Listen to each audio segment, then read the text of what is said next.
Ang nakakaloka lang dito guys, kasi alam mo yung ang gaganda at ang popogi nila yung mga babae. Lalaki ng balakang, lalaki ng mga suso. The rest, bilad-bilad, pa-chill-chill, pa-pretty. Ako pa busog, pataba. Gano'n. So ito na guys, yung ating inihaw na queijo. Let's enjoy life. Cheers.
Good morning, it's me Francis Gadin. Welcome back to my channel. So, andito pa tayo ngayon guys sa Brazil. Ayan, obrigado, bem-vindo. So, for today's video, it's another adventure to the unknown dahil hindi ko alam anong gagawin ko today. Ngayon, naglalakad ako punta sa may praia or playa sa atin. Magbibilad muna ako guys para medyo tutong-tutong yung kulay natin para Chelsea manalo, ganon.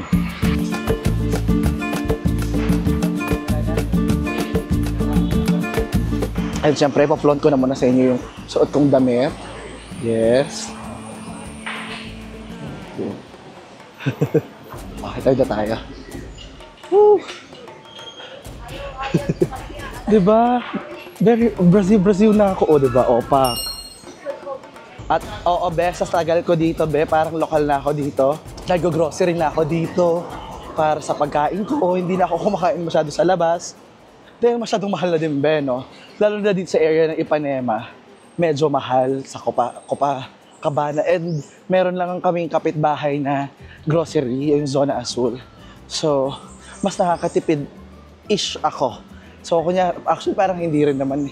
Kasi kung mag-restaurant ako na tag 300, 400 pesos.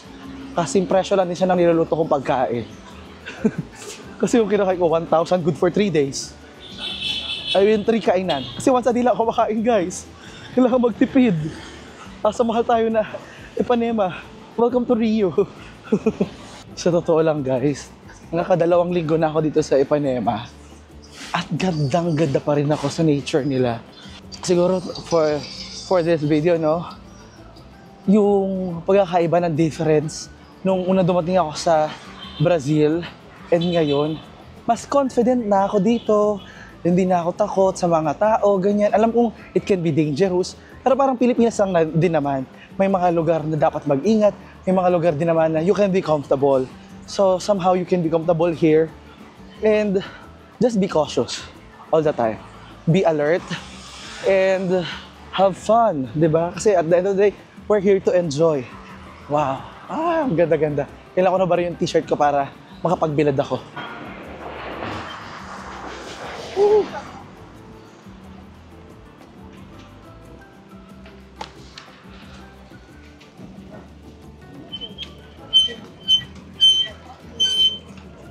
So dito guys, pwede kang mag-rent ng upuan at saka ng umbrella. So ang tawag nila sa upuan is cadeira at umbrella. Di ba? Umbrella. So, ayun. So ako, dahil magbibilad lang ako saglit, hindi na ako mag-rent na upuan dahil magbabanig lang ako ng aking tuwalya. Ang nakakaloka lang dito guys, kasi alam mo yung ang gaganda at ang popogi nila yung mga babae. Lalaki ng balakang, lalaki ng mga suso. Tapos, labanan talaga sila. Para kami nasa swimsuit competition lagi. Lalo yung mga babae, mga lalaki, Diyos ko. Pati yung mga lalaki hindi nagpapakabog.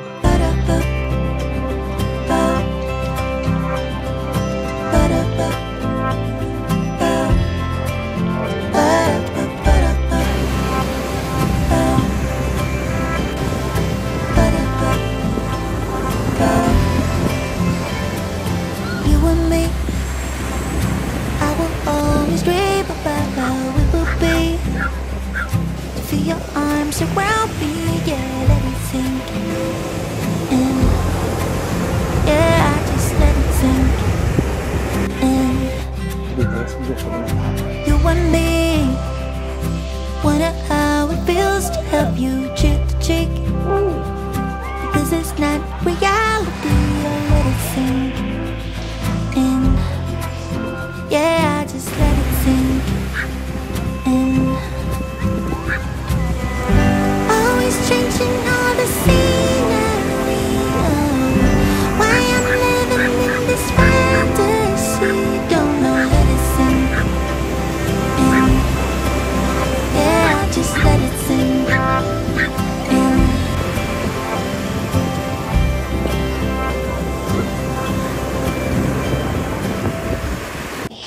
Oh, diba right away, nilunok ko rin lahat sinabi ko.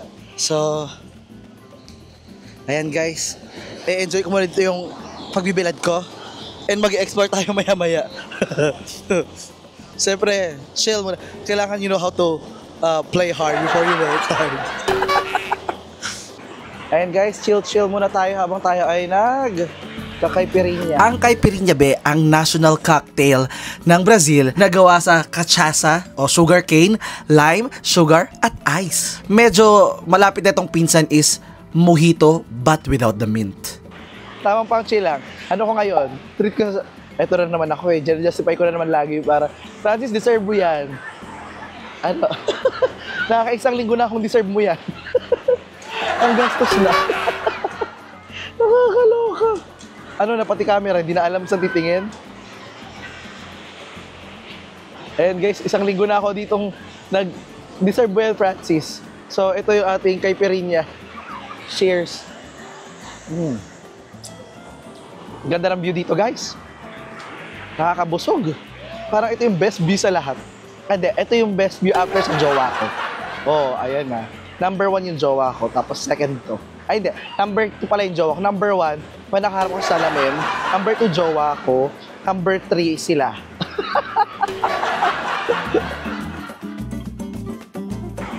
Oh.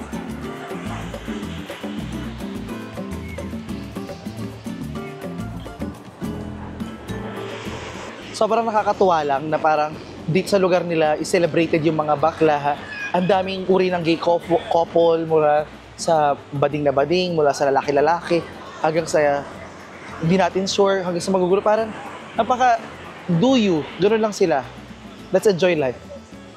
Cheers.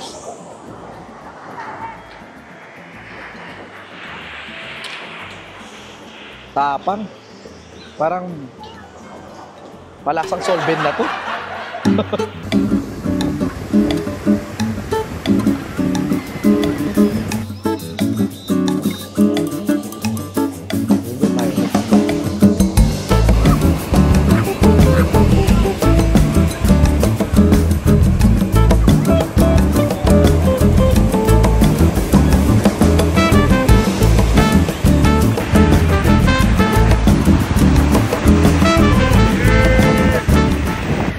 Ayan guys, andito ako ngayon sa Brazil, nagbi-beach ako dito. Alam mo, nakakatawa dito sa kanila. Maski yung mga naglalako dito sa beach, yung mga nagtitinda ng mga drinks, ng mga scarf, tumatanggap sila binang card. Yung parang, ay wow, pag walang cash pwede card. Oo, yung si ate naglalako be, nagka-card. Doon ko naramdaman na parang sobrang left behind na tayo sa Pilipinas, na parang, ano na, Gcash pa tayo. Pwede na dapat card din. Meron na rin dapat sila yung machine na parang pang tap ng card. Nakakaloka.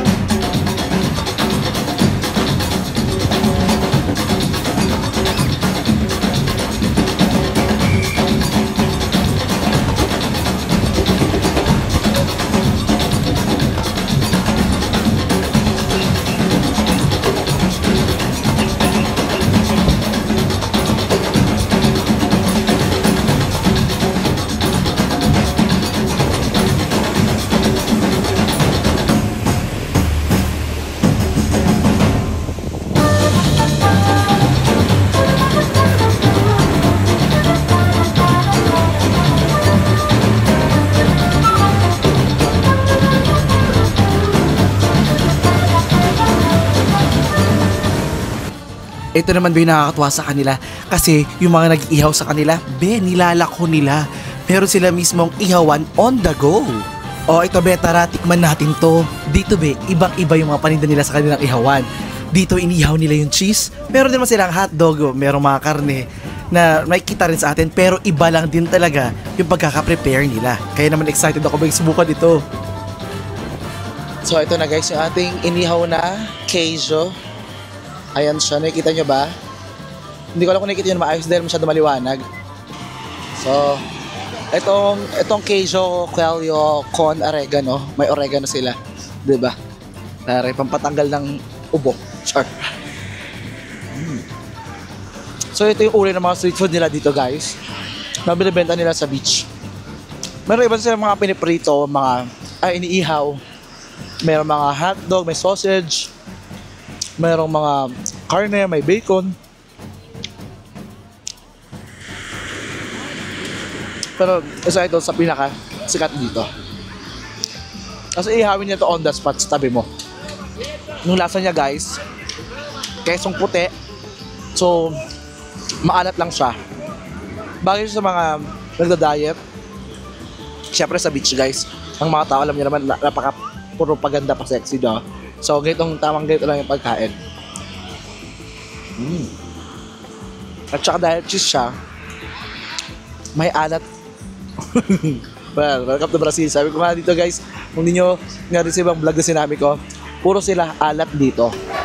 Kaya ito yung perfect na alat din for today's video.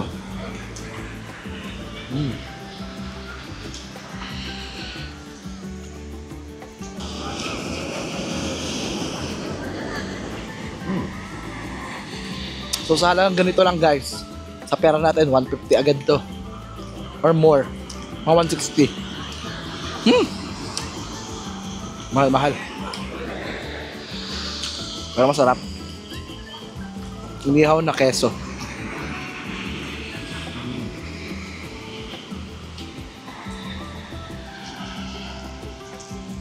Minsan din nilagyan nila to ng honey or ng syrup.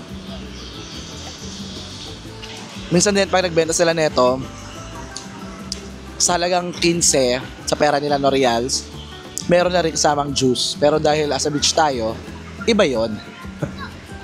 Okay.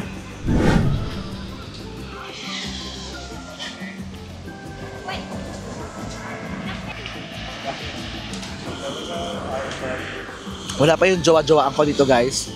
So, nagbabike pa lang siya, papunta pa lang siya dito, kagigising pa lang. So, ayan guys, bumili lang ako dito sa kanila ng empanada.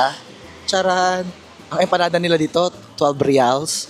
So, i-times 12 pesos yun na lang din siya. Ito itsura niya. So, meron silang asado, meron silang chicken, and meron din keso. So, doon ako sa karne. So, let's try it. Diba? Look at me, hardworking. Paupo-upo dito, pero nagtrabaho.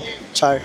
Pero guys, I salute all the people who are hardworking and itong mga tao sa likod ko na nangongolekta dito ng mga basura. Grabe. Parang, I know, check your privilege life. Check your privilege in life, be. And on that note, tara, tikman na natin itong empanado nila.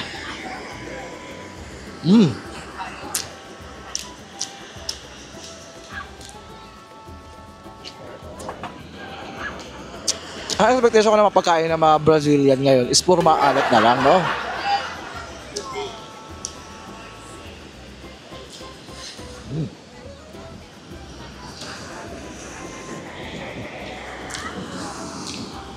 So, I would say mahilig sila sa mga spices na seasonings, yung parang, alam niyo yung mga Italian seasonings na may mga basil, may mga, yung mga ganun pang aesthetic. Pero bland pa rin yung lasa. Matabang. Parang pakaramdam ko sa side na to guys, ako lang yung kain ng kain. Ako lang yung order ng order. The rest, bilad-bilad, pa chill-chill, pa pretty. Ako pa busog, pataba. Gano'n. Pero yung maganda dito sa kanila guys, kahit ang dami nagtitinda, hindi laging makalat yung beach.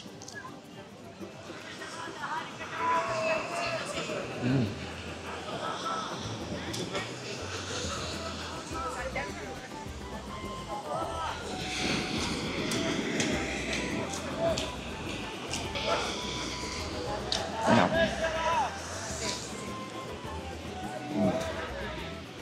Agagas.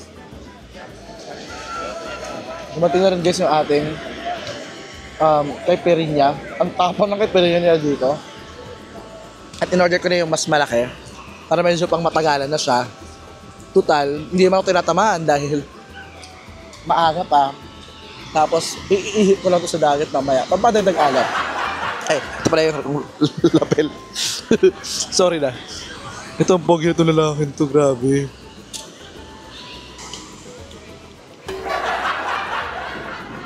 Sarap. Hindi ko na alam ano yung masarap, no? Yung iniinom ko ba yung mga tao sa paligid.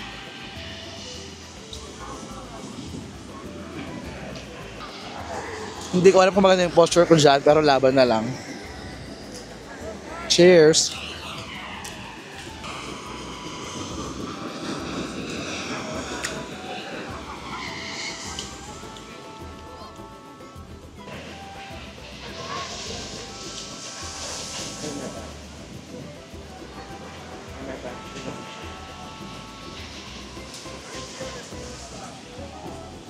Okay na, babay na guys.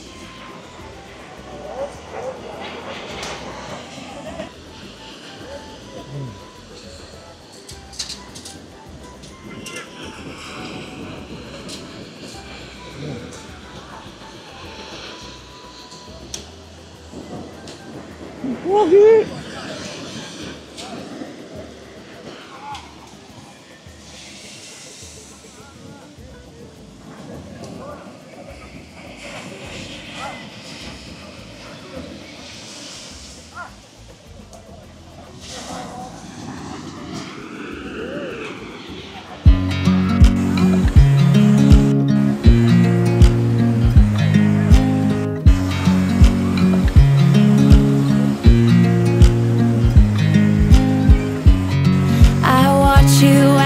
Drive. Do you know I'm looking?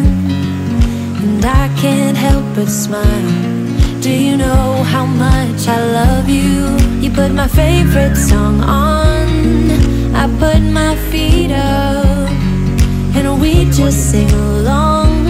And I can't help but feeling, just loving this moment. Can we stay here forever? I'm loving this moment. Can we stay here together? If I could stop the time, don't you know that I would? 'Cause I'm just loving this moment. Can we stay here forever? Forever. Forever. Forever. I watch you as you sleep. You don't know I'm looking. With you everything's complete. Do you know how much I love you? I put your favorite song on just to wake you up. When I dance around, I can't help but feeling, I'm just loving this moment. Can we stay here forever? I'm loving this moment. Can we stay here together? If I could stop the time, don't you know that I would? 'Cause I'm just loving this moment. Can we stay here forever? Naglalakad. Forever. Forever. Forever. I'm loving this moment. And also, What happened?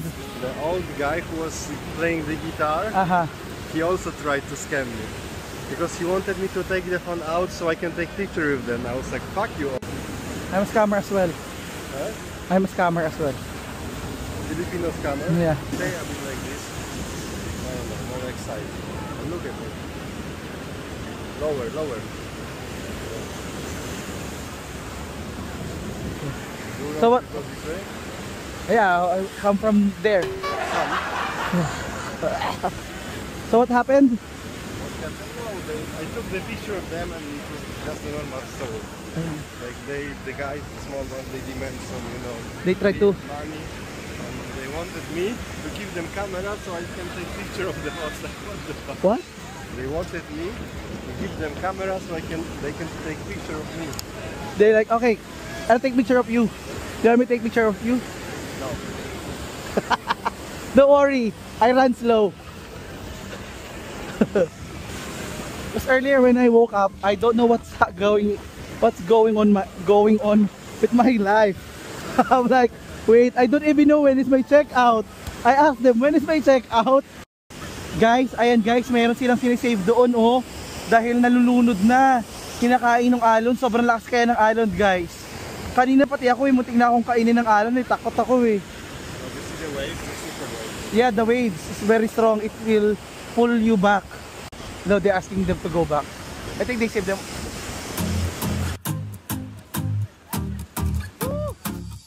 You don't think before you act. There's something really off about that. Can't you see the problem with just caring about yourself? Maybe you should try to do something for someone else. You gotta give a little, just to get a little. Gotta give a little, just to... There's something about you. You don't care about what you do. You gotta give a little, just to get a little, or you'll never find success. If you don't give a little, just to get a little, no one's gonna hold you back.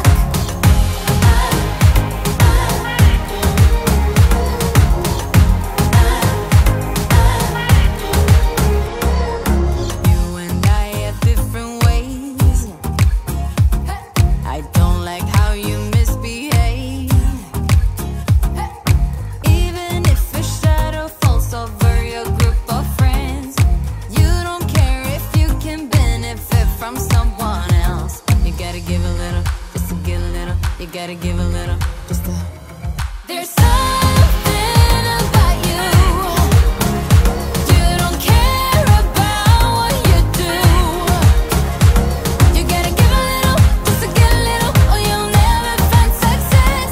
If you don't give a little, just to get a little, no one's gonna hold you back.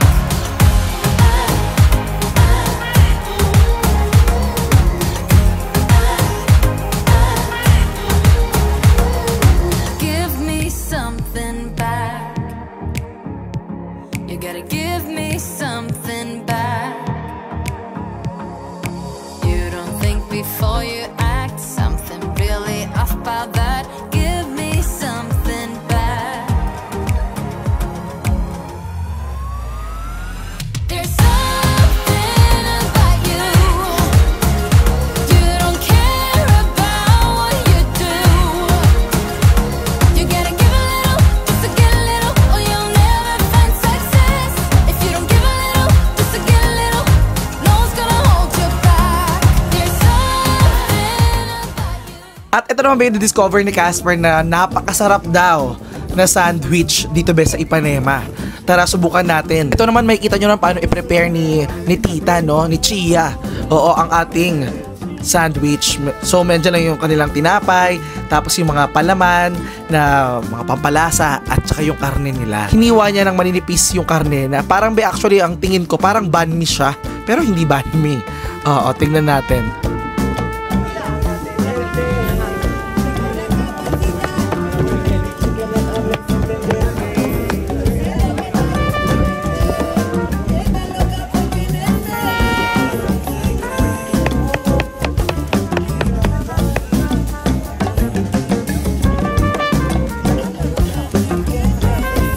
Tingnan nyo naman kanila parang salsa verde ba to or salsa rojo or baka di kaya chimichurri ito. Parang di ko sure kung maanghang siya or maalat, pero tara, subukan natin.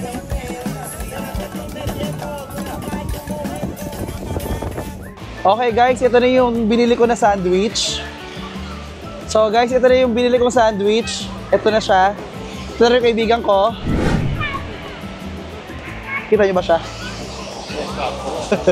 Let's eat, tingnan natin. Actually, hindi man ako bibili dapat. Napabili ako dahil nag-prepare sila. It's salty.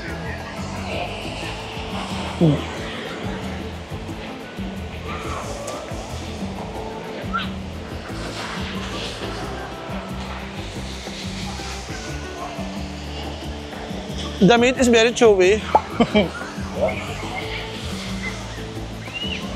I got better part of meat, I think. So. Mine is so chewy, so hard. No? That's why it costs 40 reals. Because for your health, you need to chew. Your gums for Nakakahalat ko ng 40 reals, more or less, mga 450 pesos. Ito yung pinaka-version nila ng bam. What do you call the sandwich in Vietnam? Bami? The Brazilian version. It's missing sauce, it's missing... It's so dry. Yes. So dry. And I don't know what the flavor that I have to expect. Because there's not much of flavor. It's more the flavor of a bit of spiciness from the peppers, which gives the chimichurri also. I can even taste the paminta. It's not spicy, actually.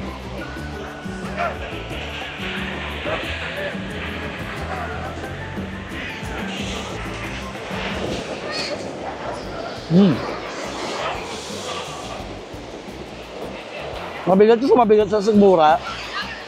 Pero masyadong dry, be. Hirap niya kainin. Gawang ulot pa. After naman ng pambara, ito naman be, yung medyo panulak na paborito niya. Sikat na sikat talaga dito ang kanilang asay. Be, dito talaga to nagmula. Kaya naman tara subukan natin.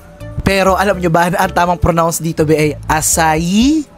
Acai. Acai mula sa acai palm tree na native talaga dito be sa Amazon rainforest dito be sa Brazil. Isa itong superfood na compact ng antioxidant, fiber at maraming healthy fats. Paborito nila itong pagkain lalo na dito be sa beach ng Rio. Dahil alam mo naman, kailangan nilang i-flaunt ang kanilang magandang katawan at panatiliin rin itong maganda.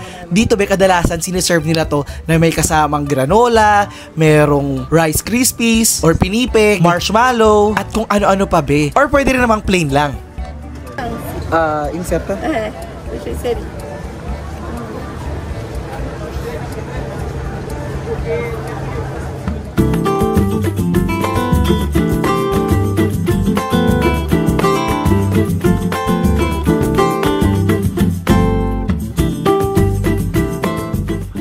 So ngayon guys, dito kami ngayon sa gilid ng Arpador. What do you call this place? Arpador? So, sa gabi, dito yung bookingan ng mga bading. So, kain mo tayo guys ng asay dito. Habang may nagtutugtog ng instrument sa likod ko ng light. Wow.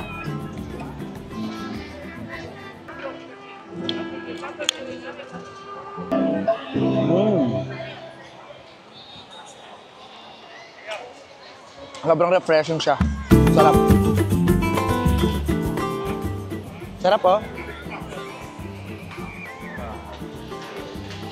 Look at the view. Yes, and beautiful, yes.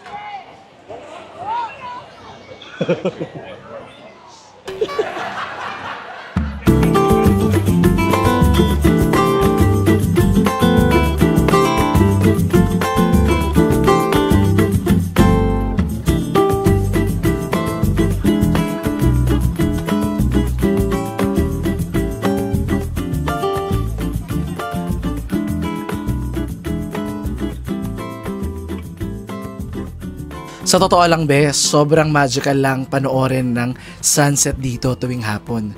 Tuwing hapon, ang paglubog ng araw dito is isang main event na inaabangan ng mga tao. Sobrang magical. It is something that we should always celebrate dahil napagtagumpayan at nairaos na naman natin ang isang araw. Thank you, Lord.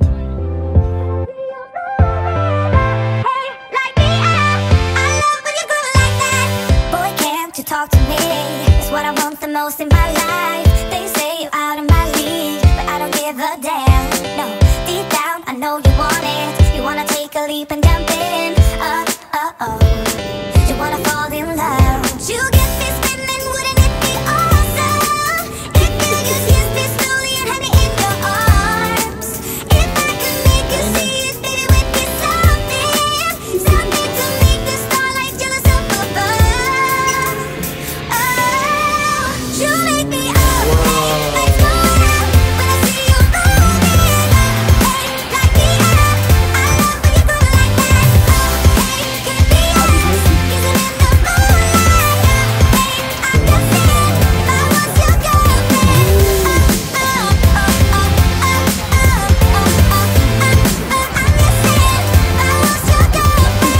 sometimes you think about all the ways I'm making you smile.